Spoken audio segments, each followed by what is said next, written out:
My favorite pastime when I was a little girl and go to my grandmother's house was to make banana pudding. I would always call weeks in advance. My mom would tell me that I was allowed to go see my grandmother. I would call her and ask her to make sure she would buy stuff for us to make banana pudding. I can remember making banana pudding with my grandmother as far back as when I was 4 years old, just a little bitty girl and could barely see the counter to help mix the ingredients. So she'd have to get me a stool and put a pillow on there so I could stand up on it, so I could reach the bowl to help her do it. She wouldn't let me slice the bananas though, because I was not allowed to use a knife. Making banana pudding involves 3 easy steps. You need to gather the ingredients, put the ingredients together, and mix all the ingredients and put them in the bowl. The ingredients that you need to make banana pudding is 1 thing of whipped cream, 1 box of vanilla wafers, 2 to 3 bananas, 3 cups of milk, a knife, a bowl, a spoon, and a whisk. The first thing you need, and the pudding. The first thing you need to do when trying to make banana pudding is make the instant pudding. I always use the pudding, the big box that's 6.5 servings, or you can buy 2 boxes of the 4.5 servings, depending on how much pudding you want.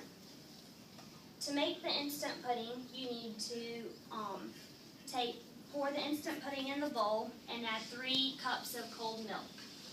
Then you need to whisk the milk for 2 minutes, and then the pudding has to set aside for 5 minutes. Once the pudding has set aside for 5 minutes, while the pudding is setting aside for 5 minutes, you need to slice your 2 to 3 bananas up so that when the pudding is ready, you can go ahead and start. So you need to peel your bananas and slice them in thin circles that are flat. That way they lay flat in your bowl for your banana pudding with your vanilla wafers. Once you have cut your bananas and the pudding has set for 5 minutes, you need to take half of the whipped cream and mix it with the banana pudding until there are no lumps. This makes for better pudding. And put the other half of the whipped cream to the side. We'll use it later. Once you have stirred your pudding with the whipped cream so that it's not lumpy, you're going to lay a thin layer in the bowl that you're storing the banana pudding in.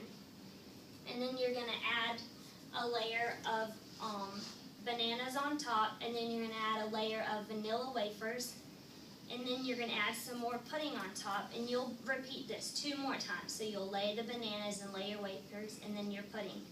And then once you get your pudding on top, you're going to take vanilla wafers and you're going to layer them all the way around the side of the container. This adds to more vanilla wafers. If you like that, you don't have to. But the vanilla wafers are my grandmother's favorite, so she likes to add them around the side. So that's the way I grew up doing it. And then once you line the vanilla wafers, you're going to take the other half of your whipped cream and mix it around so it's not lumpy and stuck together, so it's smooth, and then you're going to spread it over the top. And then you're going to put it in the refrigerator, normally for a couple hours, and let it set. That's how my grandmother taught me how to make banana pudding. So once again, making banana pudding is very easy. All you have to do is take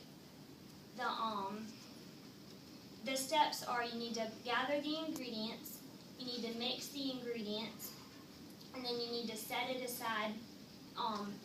Then you need to put it in the refrigerator so it can settle.